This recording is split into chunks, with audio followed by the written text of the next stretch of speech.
એક પત્ની એના પતિને કહેતી હતી, જોવો જોવો અમે વાળાને જોઈને કંઈક શીખો. કેટલો પ્રેમ છે એ બેયને, હું રોજ જોઉં છું. એક જ થાળીમાં કાયમી બે ખાતા હોય છે. એ ખાઈ લીધા પછી તે કોઈ દી જોયું?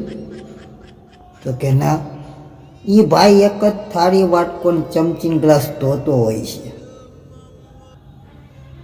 એના ઉપરથી મેં નક્કી કર્યું, એ પ્રેમ નથી.